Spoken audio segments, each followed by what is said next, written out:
आज की क्लास में हम सभी लोग नेट जेआरएफ के प्रथम प्रश्न पत्र के विषय में जो उसका पाठ्यक्रम है उसमें से जो सबसे महत्वपूर्ण चीज़ें उन पाठ्यक्रमों की उन पर चर्चा करेंगे।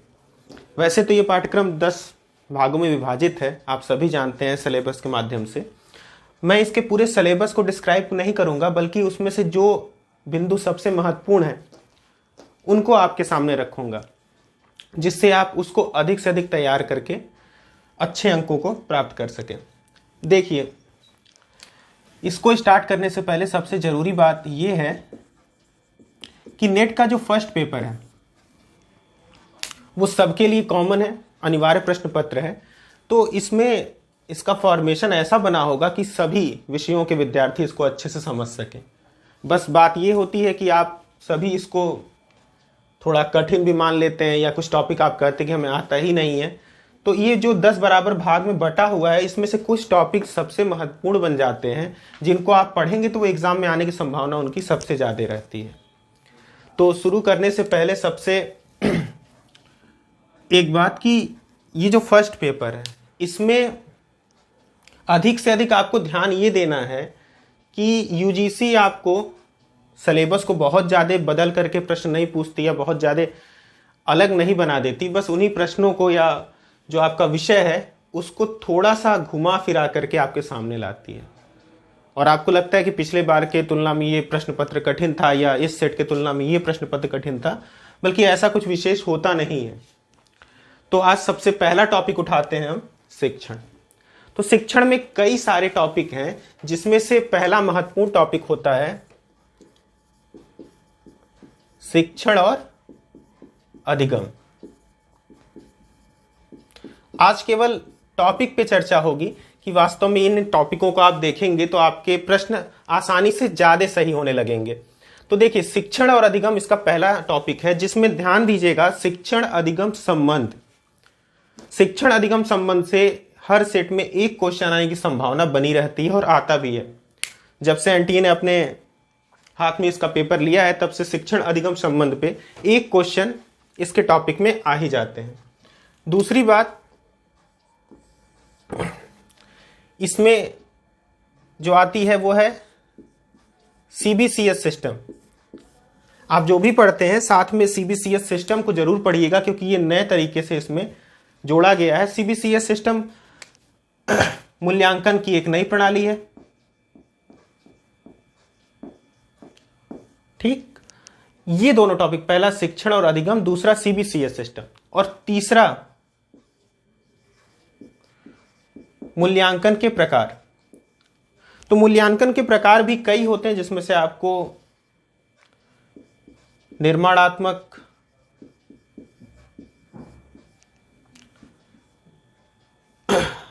संकल्पनात्मक और तीसरा सतत एवं व्यापक मूल्यांकन।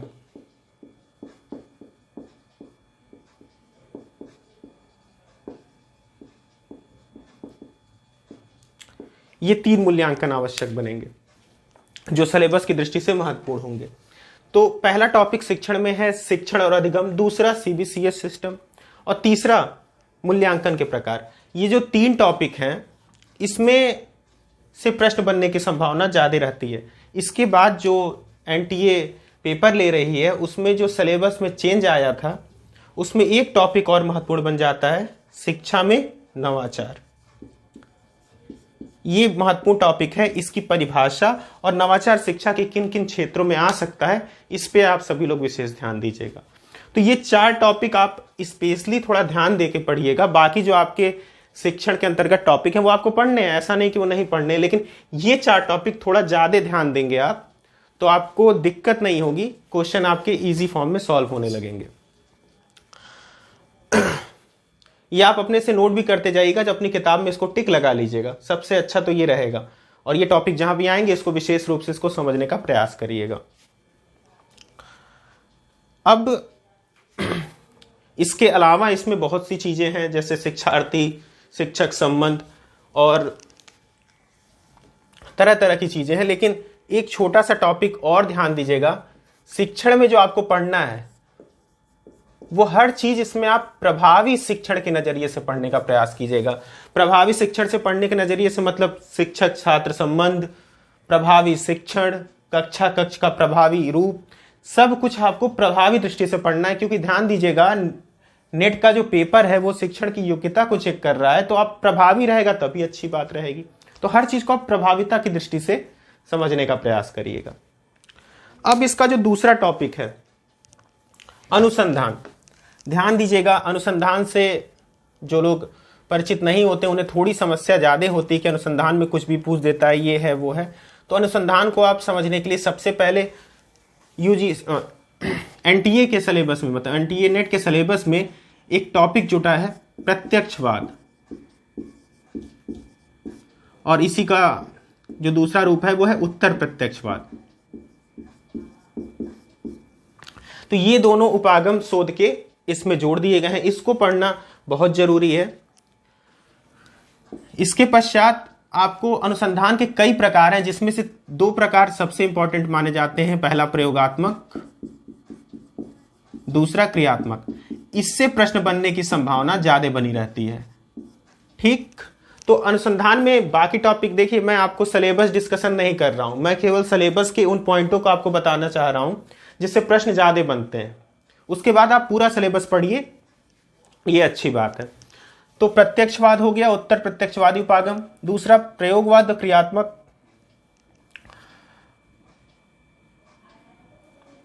दूसरा प्रयोगात्मक और क्रियात्मक अनुसंधान। इसके पश्चात जो है आपको इसमें शोध के चरण, देखिए शोध के चरण पे क्वेश्चन आज भी बन रहे हैं, बस थोड़ा सा रूप चेंज करके। और अंतिम एक टॉपिक जो है वो आपको विशेष ध्यान देना है, शोध की नैतिकता से बनने वाले प्रश्न। तो ये चार टॉपिक जो हैं ये शोध की दृष्टि से बहुत महत्वपूर्ण बनते हैं अन्य टॉपिकों की अपेक्षा। अन्य टॉपिक भी आपको पढ़ने हैं जो बाकी आपके शोध में सिलेबस में दिए होंगे, लेकिन इन चार टॉपिकों को आपको विशेष रूप से ध्यान देने वाली बात रहेगी। इसके पश्चात देखिए, अनुसंधान को आप पढ़ रहे हैं तो ये चार टॉपिक जब ध्यान दे करके पढ़ लेंगे तो जो बाकी जितने टॉपिक हैं उसको आप बाद में आराम से पढ़ते रहिए। तो इतने में आपको दिक्कत नहीं हुई होगी उम्मीद करते हैं। इसको हम हटा देते हैं। अब इसके बाद एक आसान सा टॉपिक देखिए, आपके नेट जेआरएफ एग्जाम का बहुत ही अच्छा टॉपिक होता है संचार। तो संचार को सबसे पहली बात, संचार की प्रकृति और विशेषता, ध्यान दीजिएगा, प्रकृति और विशेषता संचार की ही नहीं, शिक्षण की और अनुसंधान की भी आवश्यक है। तो लेकिन संचार में विशेष रूप से इसलिए आवश्यक है कि संचार की प्रकृति और विशेषता से एक प्रश्न हमेशा बनता है। दूसरा जो संचार के प्रकार है, प्रकार में भी समूह संचार, दूसरा जनसंचार, ये दोनों महत्वपूर्ण बन जाते हैं। साथ ही साथ आप लोग संचार के जो अलग अलग और भी प्रकार हैं उन पे ध्यान देंगे। इसके बाद संचार का कक्षागत स्वरूप, इस पे भी आप थोड़ा सा ध्यान दीजिएगा, क्योंकि ये तीन सेक्टर जो है संचार के, इसमें से एक दो प्रश्न आने की संभावना हमेशा बनी रहती है 5 प्रश्नों में से। बाकी जो सिलेबस है वो आपको फिर से पढ़ना ही रहेगा, ऐसा नहीं कि कुछ छोड़ना, लेकिन ये पॉइंट आपके सबसे अधिक इंपॉर्टेंट बनते हैं। इसके बाद आप एक टॉपिक है जो कि पूछता है जैसे पराभाषा, इस पे थोड़ा ध्यान दीजिएगा। तो ये 4 टॉपिक थोड़ा सा ध्यान दे करके आप पढ़ेंगे तो ज्यादा उचित रहेगा।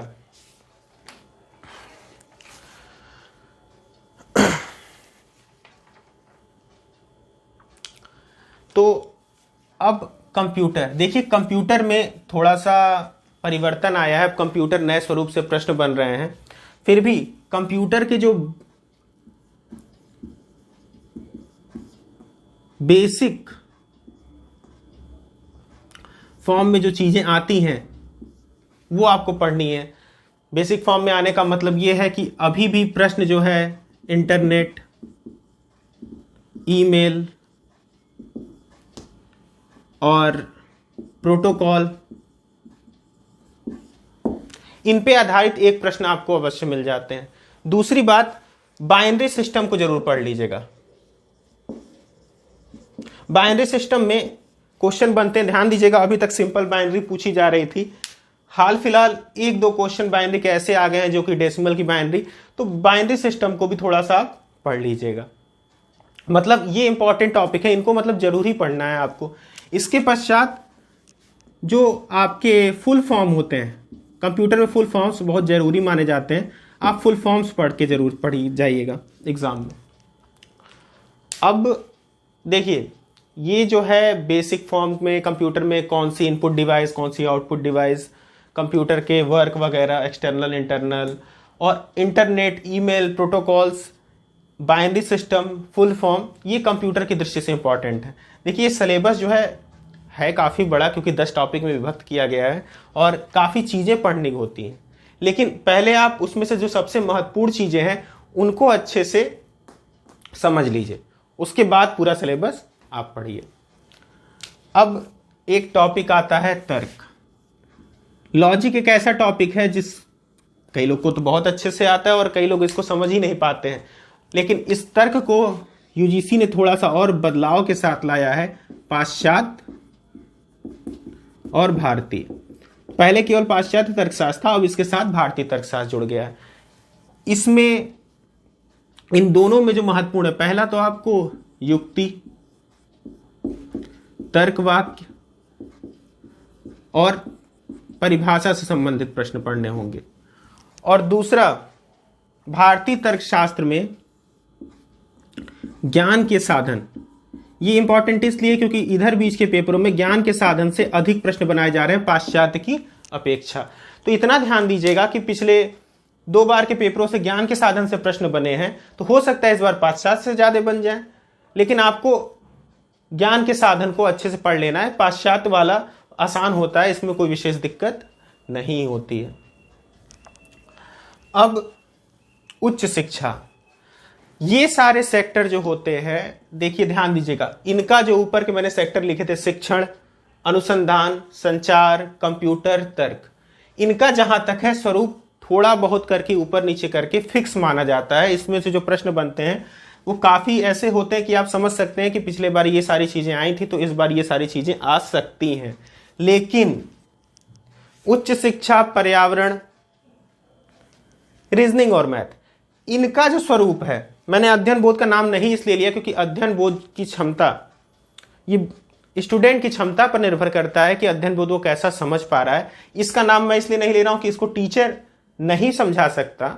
टीचर नहीं समझा सकता कहने का मतलब यह है कि आप जितना एग्जाम में समझेंगे उतना ही सही करके आएंगे, चाहे आपको कोई भी टीचर कुछ भी बता के भेज रहा हो। तो देखिए, उच्च शिक्षा के लिए, उच्च शिक्षा इस बार पढ़ने के लिए बहुत कुछ है, क्योंकि आपको अभी हाल फिलहाल पता है कि 2020 की शिक्षा नीति आपके सामने है। तो ये मोस्ट इंपॉर्टेंट टॉपिक है उच्च शिक्षा के लिए इस समय का। 2020 की शिक्षा नीति आपको अच्छे से आनी चाहिए। दूसरा, उच्च शिक्षा में आप उच्च शिक्षा लेने का स्थान कहाँ है? विश्वविद्यालय। तो ध्यान दीजिएगा, विश्वविद्यालय का प्रशासन आपको समझना चाहिए। विश्वविद्यालय में क्या क्या चीजें काम करती हैं, सीनेट क्या है, सिंडिकेट क्या है, एकेडमिक काउंसिल क्या है, कुलपति, उपकुलपति, ये सारी चीजें आपको उच्च शिक्षा में शब्दावली के रूप में समझना आवश्यक है। इसके बाद एक तीसरा टॉपिक जो है, तीसरा टॉपिक कहने का मतलब है प्राचीन शिक्षा पद्धति, प्राचीन और दूसरी नवीन शिक्षा पद्धति के बीच जो संबंध है, इसको जरूर आप लोग थोड़ा ध्यान से पढ़िए, क्योंकि एक क्वेश्चन इससे ही बन जाएगा। प्राचीन शिक्षा पद्धति में कौन कौन से विश्वविद्यालय, नवीन तो आपको पता ही, ये दोनों के बीच का अंतर क्या है, संबंध क्या है, इसको आपको पढ़ना पड़ेगा। और एक बात, हमारी जो पूरी उच्च शिक्षा है वो सार्वभौमिकता, इसके प्रश्नों को करने के लिए ध्यान देने वाली बात है कि सार्वभौमिकता, गुणवत्ता और निष्पक्षता, ये 3 बातें दिमाग में रखनी चाहिए कि सार्वभौमिकता, गुणवत्ता और निष्पक्षता पर कोई भी उच्च शिक्षा पद्धति आधारित होती है। तो जब इसके कोई भी प्रश्न आए तो इन 3 पॉइंट को हमेशा दिमाग में रखिएगा कि सार्वभौमिकता, गुणवत्ता और निष्पक्षता को जो ऑप्शन ज्यादा हिट कर रहा हो वही उच्च शिक्षा का सबसे अच्छा ऑप्शन होगा। इसके बाद नई योजनाएं, मतलब उच्च शिक्षा से संबंधित योजनाएं क्या हैं, इसको आपको ध्यान से पढ़ना पड़ेगा। तो अब योजनाएं मिलेंगी कहां? अभी तक तो MHRD मंत्रालय की साइट थी, भविष्य में आपको शिक्षा मंत्रालय की साइट पर योजनाएं मिलेंगी।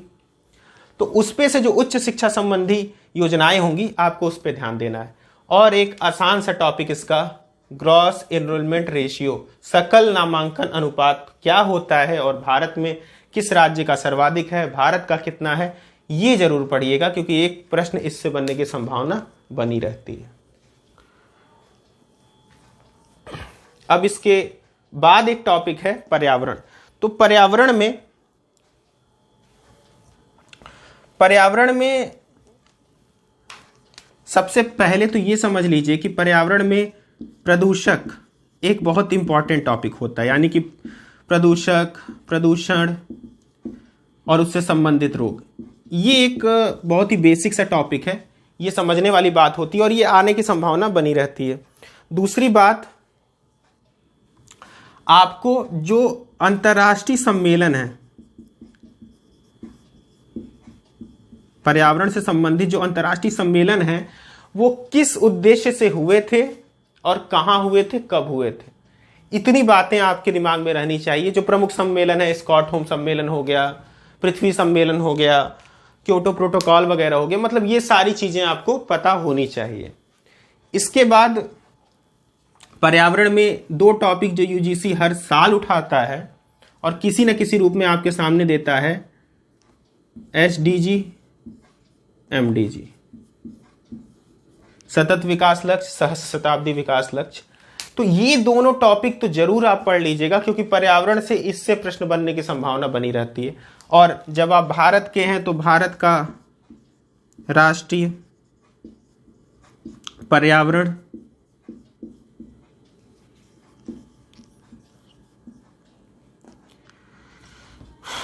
पर्यावरण नीति, इसको पढ़ना होगा आपको। राष्ट्रीय पर्यावरण नीति पढ़ने के बाद एक छोटा सा टॉपिक है NAPCC,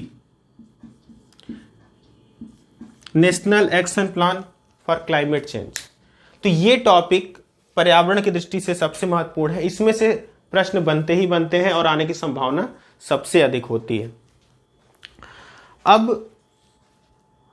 अब आते हैं साहित्य या आर्ट्स वाले बच्चों के लिए जो सबसे परेशानी वाले दो टॉपिक हैं, DI और मैथ रीजनिंग। इसके लिए मैं सिलेबस और या कोई चीज विशेष नहीं बताऊंगा। इसके लिए एक छोटी सी बात आपको दिमाग में रखनी है, वो ये है कि आपको इसके लिए करना क्या है। करना बस इतना है कि आपको मैथ नहीं आती, कोई बात नहीं, कुछ भी नहीं आता वो भी ठीक है, बस मैथ और डेटा इंटरप्रिटेशन जो है, इसके लिए आप अधिक से अधिक अगर क्वेश्चन करना चाहते हैं तो आपको कम से कम मैथ की कुछ चीजें आनी चाहिए, जैसे है औसत, दूसरा है प्रतिशत। कम से कम अगर आपको डेटा विश्लेषण और मैथ के क्वेश्चन कुछ करने हैं, जैसे आपको बिल्कुल नहीं आते और कुछ करने हैं, तो औसत और प्रतिशत ये बेसिक फॉर्म में कम से कम आना चाहिए। और वैसे मैथ ना आना एक बहाना है, क्योंकि कक्षा 8 तक आप औसत प्रतिशत जरूर पढ़ते हैं, तो कम से कम कक्षा 8 तक की औसत और प्रतिशत तक भी आपको आ रही है तो आप डाटा विश्लेषण के 5 नहीं तो कम से कम 2 या 3 प्रश्न तो कर ही जाएंगे। और अब ध्यान दीजिएगा, जब से NTA ने पेपर लिया है तो बाकी की भाषा को कठिन किया गया। ध्यान दीजिएगा, जो भाषागत पेपर थे, जो सैद्धांतिक रूप है पेपर का, उसकी भाषा को कठिन करके DI के प्रश्नों को सरल किया गया है। DI के प्रश्न अभी पहले की तुलना में सरल आ रहे हैं। और मैथ और रीजनिंग की बात जो हो रही है, देखिए मैथ में भी आपको औसत प्रतिशत के क्वेश्चन आने चाहिए। मैथ में सिलेबस में कुछ चीजें जोड़ दी गई हैं, जैसे लाभ हानि, समय दूरी, भिन्न। तो आप एक चीज ध्यान दीजिए, आप मैथ को बड़ा सिलेबस अगर कर दिया गया है तो मैथ अगर आपको नहीं आई तो कम से कम बेसिक चीजें तो आनी चाहिए, औसत, प्रतिशत, लाभ हानि निकालना, समय दूरी और भिन्न प्राप्त करना। तो ये चीजें आप कर लेंगे और पुराने पेपर को सॉल्व करेंगे तो इसके भी प्रश्न आपसे बनने लगेंगे। आज की क्लास जो थी, ये आज पढ़ाया तो बिल्कुल नहीं जा रहा है, आज आपको ये बताया जा रहा है कि आपको किस टॉपिक में से क्या चीजें विशेष रूप से ध्यान देनी है। तो जो लोग 25 कर रहे होंगे उनका 3 4 5 क्वेश्चन बढ़ के 30 हो जाएगा, जो 30 कर रहे होंगे उनका 35 हो जाएगा, कम नहीं होगा, बढ़ जाएगा। और जो अगली कक्षा रहेगी वो वास्तव में आपकी शिक्षण से प्रारंभ होगी और शिक्षण से स्टार्ट की जाएगी। तो आप कम से कम किसी भी वीडियो को देखने से पहले अपनी किताब को 1-2 बार पढ़ लें। वो समझ में नहीं आ रहा कोई बात नहीं, लेकिन जो भी किताब अपने पास रखें उसमें से उसको पढ़ लें, जो भी टॉपिक पढ़ना हो आपको। क्योंकि फर्स्ट पेपर जो है जितना अधिक आप समझेंगे उतना ज्यादा बेहतर होता है। टीचर तो भाई एक्सप्लेन कर देगा, ठीक है, लेकिन आपको ध्यान देना है कि फर्स्ट पेपर में आपको कितना क्या चीज समझनी रहेगी। तो ये टॉपिक आप थोड़ा ध्यान दीजिएगा, इन्हीं टॉपिक पे आपको ज्यादा से ज्यादा वर्क करना रहेगा। Please like, share and subscribe. Thank you.